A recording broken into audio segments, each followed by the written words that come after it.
शङ्खसभा पहाडको बाटोमा समृद्धिको नयाँ सङ्कल्प।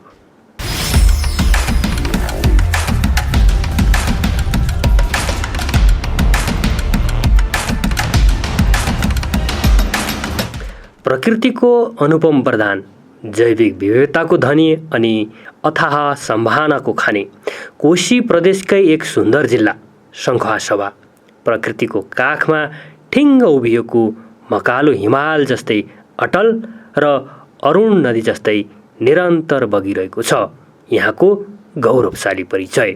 यही शङ्खसभाको ऐतिहासिक र सांस्कृतिक मोटु हो चैनपुर, जहाँ हस्तकलाको जीवन्त पहिचान बोकेर मुस्कुराइरहेको छ सुप्रसिद्ध करवा चोर। चैनपुरको पहिचान जस्तै यहाँका मानिसको मन पनि चम्किलो र आतिथ्य सत्कारले भरिपूर्ण छ। इतिहासको यही न्यानो काखमा स्थापना भएको छ सिँचाइ तथा जलस्रोत व्यवस्थापन आयोजना चैनपुर। लामो समयदेखिको शङ्खसभावासीको सपना तब साकार भयो जब यसै क्षेत्रबाट निर्वाचित जनप्रिय सांसद दीपक खड्का ऊर्जा जलस्रोत तथा सिँचाइ मन्त्री बन्नुभयो। उहाँकै विशेष पहलमा 2082 साल साउन 3 गते यस कार्यालयको स्थापना भयो। केन्द्र सरकारबाट सञ्चालित यो आयोजनाले शङ्खसभा मात्र होइन, कोशी प्रदेशका 4 पहाडी जिल्लाहरू शङ्खसभा, धनकुटा, तेह्रथुम र भोजपुरको सुक्खा जमिनमा समृद्धिको नयाँ क्रान्ति ल्याउने दृढ सङ्कल्प बोकेको छ। यस सिँचाइ तथा जलस्रोत व्यवस्थापन आयोजना चैनपुर शङ्खसभा चालु अब 2082-83 मा नेपाल सरकार ऊर्जा जलस्रोत तथा सिँचाइ मन्त्रालय जलस्रोत तथा सिँचाइ विभाग अन्तर्गत स्थापना भई सञ्चालनमा आएको आयोजना हो। यस आयोजनाको कार्यक्षेत्रमा शङ्खसभा, भोजपुर, तेह्रथुम र धनकुटा गरेर जम्मा 4वटा जिल्लाहरू रहेका छन् र विशेष गरेर यस आयोजनामा हामीले सतह सिँचाइ आयोजना, लिफ्ट सिँचाइ आयोजना, नदी नियन्त्रण आयोजना, पोखरी जलस्रोत तथा सिँचाइ संरक्षण आयोजना, पोखरी संरक्षण आयोजना, पहिरो संरक्षण आयोजना लगायतका जल उत्पन्न र सिँचाइसँग सम्बन्धित योजनाहरू कार्यान्वयनमा ल्याउने गरेका छौँ। यस आयोजनाको समग्र उद्देश्य भनेको चाहिँ जनताको लाइफ र पिपुल्सको लाइफ र प्रपर्टी, जग्गा जमिन उकास गर्ने र जग्गा र जनताको जीवन रक्षा गरिने उद्देश्य हुनेछ। विक्रम सम्वत 1979 को चन्द्रनहरको ऐतिहासिक जगबाट सुरु भएको नेपालको सिँचाइ विकासले आज शङ्खसभामा नयाँ फड्को मारेको छ। स्थापनाको 1 वर्ष पुग्नै लाग्दा आयोजनाले 59 करोड 17 लाख रुपियाँको लगानीमा विभिन्न सिँचाइ आयोजना सफलतापूर्वक सम्पन्न गरिसकेको छ। यही आर्थिक वर्षदेखि सुरु भएको हुनाले बजेट पनि पर्याप्त विनियोजन भएको थियो। यद्यपि समयमा बजेट फुकाउन नसक्दाखेरि समयमा कार्य सम्पन्न भएन। हाम्रो जम्मा 6वटा उपशीर्षकमा कार्यक्रम सञ्चालन गरेका छौँ, जसमा टार बजार संरक्षण कार्यक्रममा 4 करोड 83 लाख, नदी नियन्त्रणका लागि 17 करोड 94 लाख, अनि यसै गरी चालुमा 1 करोड 39 लाख, एकीकृत नदी सिँचाइ व्यवस्थापन आयोजनामा 25 करोड 8 लाख बजेट विनियोजन भएको छ र त्यस्तै जल उत्पन्न प्रकोप प्रविधि नियन्त्रणमा 74 लाख र सिँचाइ तथा जलस्रोत व्यवस्थापन आयोजनामा भनेर यता पुँजीका तर्फै 18 लाख 40 हजार गरेर जम्मा 59 करोड 17 लाख बजेट विनियोजन भएको। अहिले यस कार्यालय मार्फत गौरवशाली मुख्य आयोजनाहरू तीव्र गतिमा अघि बढिरहेका छन्। मकालु गाउँपालिका 3 मा निर्माणाधीन जोर खोला सिँचाइ आयोजना र धर्मादेवी नगरपालिकामा तीव्र गतिमा अघि बढिरहेको लाहाचुङ कुलो सिँचाइ आयोजनाले वर्षौँदेखि पानीको अभाव झेल्दै आएका 300 भन्दा बढी घर परिवारको मुहानमा खुसी फर्काएको छ। खोलाको पानी डाँडामा तान्ने प्रविधिको अनुपम उदाहरण बनेको छ खाँदबारीको सभा खोला लिफ्ट सिँचाइ आयोजना। कामको यो राप्रताप धनकुटाको पाखरीवासमा पनि उत्तिकै छ, जहाँ 93 मिटर गहिरो डिप बोरिङ खनेर 1,50,000 लिटर क्षमताको विशाल ट्याङ्की निर्माण गरिएको छ। अहिले हामी हाम्रो धनकुटा जिल्ला पाखरीवास नगरपालिका वडा नम्बर 9 स्थित हाम्रो उत्तर पानीमा अहिले हामी अवस्थित छौँ। एकदम पानीको अभाव रहेको र एकदम कृषिमा पकेट एरिया पर्यो यो धनकुटा जिल्लाको पाखरीबास यो वार्डमा। त्यो हिसाबले गर्दाखेरि हामीले एउटा डिप बोरिङ गरिसके पछाडि यसको चाहिँ सफलतापूर्वक यसको चाहिँ पानी निकाल्न सक्यौँ र यो चाहिँ सफल भयौँ। हिजो दन्ते कथा जस्तै लाग्ने प्रविधि आज पहाडको तिर्खा मेट्ने बलियो माध्यम बनेको छ। जुन यो कार्यक्रम सञ्चालन गर्नुभएको छ र यसमा वास्तवमा भन्यो भने स्थानीयहरू धेरै उत्साहित छन्, खुसी पनि छन् र यो सफलताको रूपमा हामीले चाँडै यसलाई चाहिँ सञ्चालन गर्न पाऊँ र वास्तवमै यो क्षेत्रमा यो ठाउँमा स्रोत साधन भएको र त्यसलाई परिचालन गर्न चाहिँ धेरै पछाडि परेको र अहिले वास्तवमा भन्यो भने हामी धेरै खुसी छौँ। यो सञ्चालन भइसकेपछि विशेष यो एरिया तरकारीको लागि चाहिँ अत्याधिकै उत्पादन हुने क्षेत्र हो र पशुपालनको लागि पनि। इच्छाशक्ति र सही नेतृत्व हुने हो भने भूगोलको विकटता कहिल्यै बाधक बन्दैन। करुवा चोकको ऐतिहासिक गरिमालाई साँची राख्दै सिँचाइ तथा जलस्रोत व्यवस्थापन आयोजना चैनपुरले पहाडको बाटोमा सुन फलाउने समृद्धिको यात्रा सुरु गरेको छ। लेगुवादेखि अरुण खोलासम्मको रूपान्तरण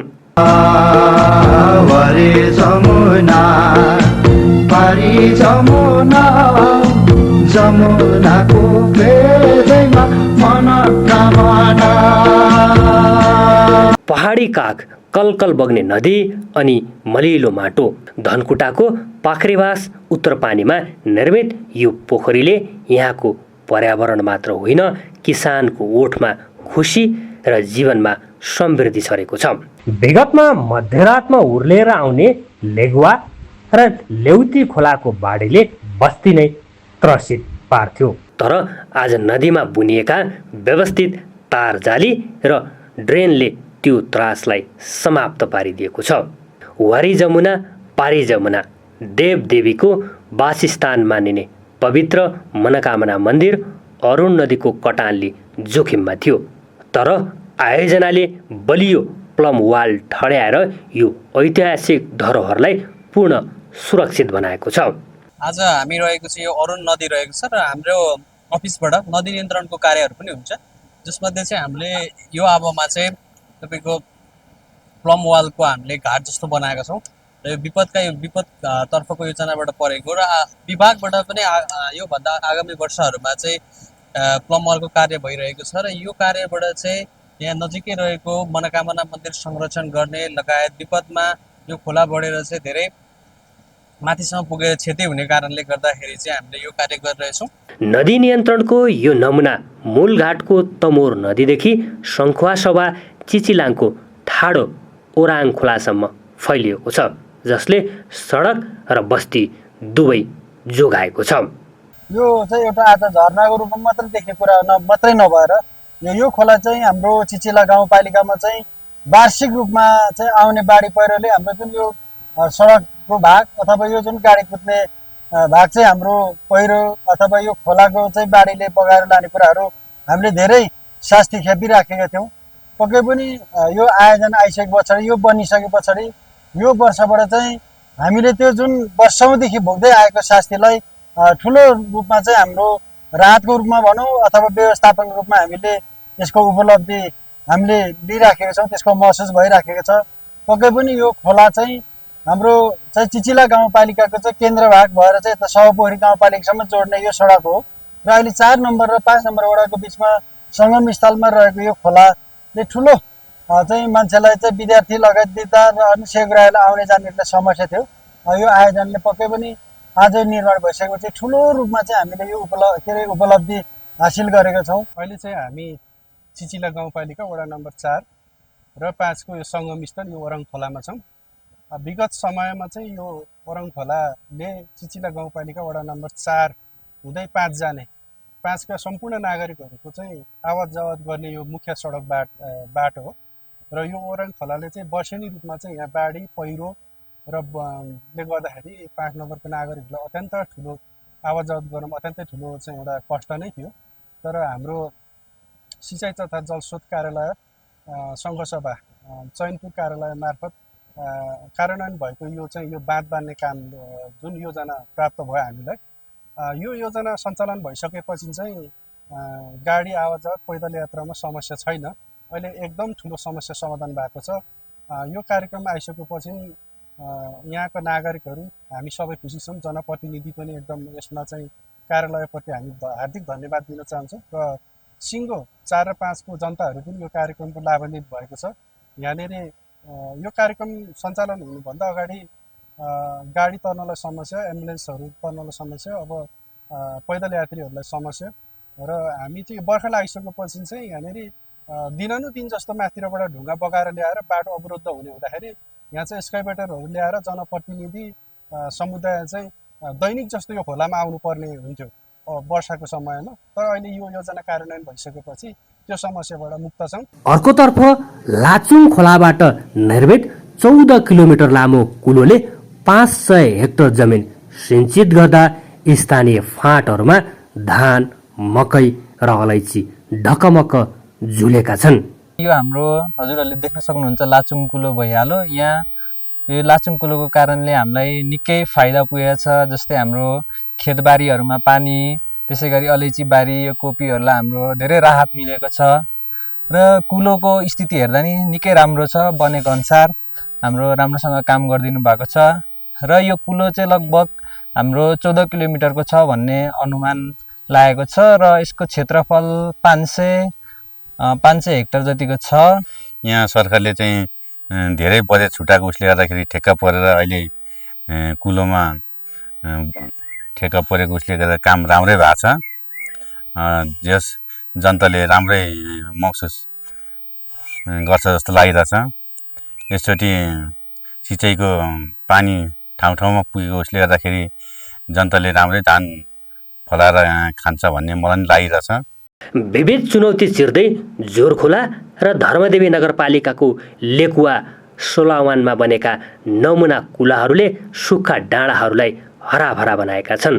यहाँ लगभग सोर्सदेखि टेलसम्म कमान्ड एरियासम्म 14 किलोमिटर हाम्रो कुलो रहेको छ र डिफ्रेन्ट च्यालेन्जमा काम गर्दाखेरि धेरै चुनौती पनि आउँछ। प्याच वर्क जस्तो काम गर्नुपर्ने देखियो र अस्ति चुनावपछि लगातार मनसुनको कारणले गर्दा कन्टिन्यू पानी परिरहेछ। कन्टिन्यू पानी पर्दाखेरि सिमेन्टको काम गर्दा अलिकति गाह्रो हुने भयो। त्यो कारणले गर्दा पनि अलि ढिलाइ सुस्ती भयो।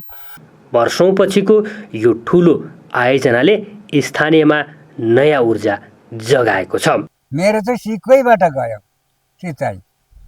सिक्कैबाट गयो। मलाई सबैले देख्दाखेरि तेरो चाहिँ सिक्कैबाट पानी जाँदाखेरि तँलाई अप्ठ्यारो भयो भने, तर मलाई अप्ठ्यारो लागेको छैन। एकदम मलाई सजिलो लागेको छ। मलाई भन्दा अरू साथीलाई कस्तो निपाने ठाउँमा पानी पुग्दाखेरि कति उब्जनी आइस्ता आमदामी बढेर अब खाइनेवाला छौँ हामी। र अझै पनि थोरै बढ्न बाँकी छ यो सिँचाइ सर। अब धेर चाहिँदैन, 60 लाख जति भएपछि हामी ठाउँमा नै पुगेको छौँ। त्यो ठाउँको हाम्रो भनेको रेखोपाको ढाँडखोँडको खेत, उहाँ भनेको एउटा शेर खेत बाँझो रहिरहेको छ। त्यो पानी जोडिदिएपछि त्यो खेतमा चाहिँ मारामुरी धान फल्ने ठाउँ छ। सिँचाइ तथा जलस्रोत व्यवस्थापन कार्यालयले जुन हामीलाई बजेट मर्मतको लागि यो कुलालाई बजेट चाहिँ उपलब्ध गरायो, यसका लागि त हामी आभारी छौँ। साथै धन्यवाद पनि व्यक्त गर्दछौँ हाम्रो 1 नम्बर वार्डको वडा अध्यक्षको हैसियतले र मेरो व्यक्तिगत तर्फबाट। यो उल्लेखनीय काम छ। यो कुलाको कामले जुन छोटो समयमा यस्तो राम्रो काम, उल्लेखनीय काम गर्न कामदार भनौँ, काम गराउने व्यक्ति सफल भयो र हामीले पनि साथ सहयोग त दिनु पर्यो र आयोजनाले पनि यो राम्रो काम गरेको महसुस गरेको होला नै। काम एकदम सम्पूर्ण राम्रो भएको छ। अहिलेसम्म सिँचाइमा तपाईँको यत्रो योजना चाहिँ अहिलेसम्म आएको थिएन र आगामी दिनहरूमा पनि अझ राम्रो तरिकाको योजनाहरू, अलि बढी योजनाहरू आउनेछन् भन्ने हामीले आशा लिएका छौँ। यहाँ पानी मात्र बगेको छैन, अहिले प्रत्येक घरधुरीको भाग्य बदलिएको छ।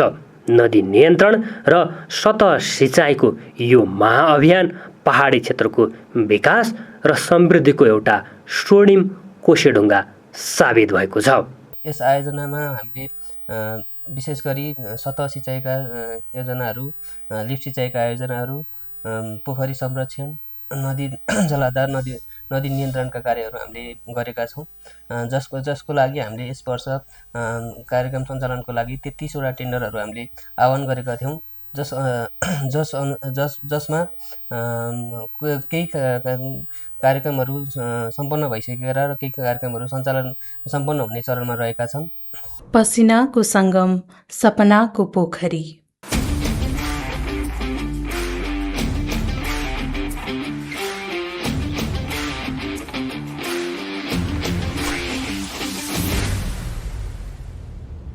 सङ्कल्प र पसिनाको सङ्गम भएपछि सुक्खा माटोमा पनि समृद्धिको फूल फुल्दो रहेछ। सङ्खुवा सभाको चैनपुरमा स्थापना भएको सिंचाई तथा जलस्रोत व्यवस्थापन आयोजनाले कोशीका 4 जिल्लाको भूगोलमा आशाको एउटा नयाँ बिहानी ल्याएको छ। अरूण उपत्यकाको काख टुम्लिङटार विमानस्थल नजिकै मुस्कुराइरहेको यो विशाल पोखरी अब यहाँका किसानका लागि जलाशय मात्र होइन, कृषि क्रान्तिको एउटा स्वर्णिम रूप बन्नेछ। यो अभियानले तिर्खाएको जमिनलाई पानी मात्र दिएको छैन, विपत्तिबाट बच्न आड भरोसा समेत दिएको छ। जलस्रोत व्यवस्थापन आयोजना सङ्खुवा सभाको बजेटबाट यो जुन योजनाबाट निर्मित यो पोखरी पार्कमा चाहिँ यो अहिले निर्माण हुँदैछ र यसले जुन यो योजना सम्पन्न भइसकेपछि यसले चाहिँ यसको बहुउद्देश्य र बहुआयामिक महत्त्व हुनेछ भन्ने कुरा हामीले विश्वास गरेका छौँ र यसले भोलि गएर सिँचाइको लागि पनि राम्रो चाहिँ भूमिका निर्वाह गर्छ र त्यसै गरेर भोलि यहाँ पानीको पर्याप्त मात्रा नभएको कारणले गर्दा आगलागी हुँदा पनि यहाँ भएका पानीले चाहिँ भोलि आगलागी निभाउनको लागि त्यसलाई चाहिँ सहयोग गर्नेछ। र अर्को कुरा यसको मेन उद्देश्य चाहिँ भोलि यो पोखरी पार्कभित्र भएको कारणले गर्दा यसलाई विशेष गरेर पर्यटकहरूलाई आकर्षणको केन्द्रबिन्दु पनि बनाउन सकिनेछ। यसलाई चाहिँ वाटर फाउन्टेन राखेर, यसलाई मेजिकल वाटर फाउन्टेन राखेर यसलाई आन्तरिक बाह्य पर्यटकहरू ल्याएर चाहिँ हामीले यसलाई पर्यटकीय स्थलको रूपमा पनि विकास गर्न सकिन्छ। मकालु अस्पताललाई बाढी र पहिरोको त्रासबाट जोगाउन उभिएका यी संरचनाहरूले यहाँको माटो र मानव जीवन दुवैलाई सुरक्षित बनाएका छन्। चालु आर्थिक वर्षभन्दा आगामी आर्थिक वर्षमा कम बजेट विनियोजन भएकाले माग अनुसारको योजना सञ्चालन हुन कठिनाई हुने आयोजना प्रमुखको भनाइ छ। आयोजनाको सुरुको यसको गति हेर्दाखेरि चाहिँ यससँग सम्बन्धित सरकारवालाहरू लगायत सम्पूर्ण जनताहरू चाहिँ यसबाट लाभान्वित भएको हामीले महसुस गरेका छौँ र त्यस्तै अनुसारको रिपोर्टिङ पनि हामीमा भइरहेको छ। तर बजेटको कमीको कारणले गर्दाखेरि सबै योजनाहरू चाहिँ अपेक्षित योजनाहरू र आवश्यकता बमोजिम माग भई आएका योजनाहरू सबै हामीले सञ्चालनमा ल्याउन सकेका छैनौँ र यसलाई हामीले चाहिँ बजेटको कारणले प्राथमिकताको क्रम सेटिङ गर्दै क्रमागत रूपमा हामी योजनाहरू सञ्चालन गर्न अगाडि बढिरहेका छौँ। तर अहिलेको ट्रेन्ड हेर्दाखेरि यस चालु आबोभन्दा नेक्स्ट इयरमा बजेटको गति केही कम भएको देखिन्छ, बजेटको भोल्युम। तथापि हामीले जति राज्यले बजेट दिन सक्छ त्यस बजेटभित्र रहेर योजनाहरूलाई त्यसै अनुसार चाहिँ नि कार्यान्वयनमा लाने प्रयत्न गर्नेछौँ। कृषिको पर्याप्त सम्भावना, कृषियोग्य भूमि पर्याप्त तर सिँचाइको अभाव, सो कारणले कृषियोग्य जमिनमा सिँचाइ पुर्याउन सकेमा होइन कृषकहरू आत्मनिर्भर बन्ने, व्यावसायिक बन्ने र जसमार्फत चाहिँ खाद्य सुरक्षामा समेत टेवा पुर्याउन सकिने अवस्था छ। नागरिकहरू उत्साही छन्। सो कारणले चाहिँ आगामी सालमा पनि समयमै बजेट फुक्का भएर भनौँ, गत साल चाहिँ हाम्रो बजेट फुक्का नभएर कार्यक्रम गर्ने नगर्ने अन्यलतामा लामो समय बितेको हो। सो कारणले हामीले अपेक्षित प्रगति पनि गर्न सकेनौँ र अहिले भनेको आगामी सालमा हामीलाई प्राप्त बजेट चाहिँ समयमै कार्यान्वयन गर्न सकेमा यस क्षेत्रको बसाइसराई पनि न्यूनीकरण हुन्छ, मानिसहरू कृषिमा इन्गेज हुन सक्छन् र कृषि मार्फत चाहिँ बसाइसराई न्यूनीकरण हुने, कृषिमा आत्मनिर्भर हुने र खाद्य सुरक्षामा पनि टेवा पुर्याउने देखिन्छ र नागरिक उत्साहित छन्। योजनामा पर्याप्त रूपमा योजनाहरूको माग भइरहेको छ। सो कारणले आगामी साल पनि नयाँ बजेटहरू व्यवस्था हुने, नयाँ कार्यक्रमहरू व्यवस्था भएमा कार्यक्रम आवश्यक रहेको समेत जानकारी गराउँछु। स्थापनाको छोटो कालखण्डमै नदी नियन्त्रण, सतह सिँचाइ र जलाशय संरक्षणका पाटाहरू कोर्दै यस आयोजनाले जनजनको मनमन्दिरमा विश्वासको दियो बालेको छ। समयको गतिसँगै अघि बढेको यो आयोजना कोशी प्रदेशको पहिचान र समग्र देशकै समृद्धिको यात्रामा एक ऐतिहासिक कोसेढुङ्गा साबित हुनेछ।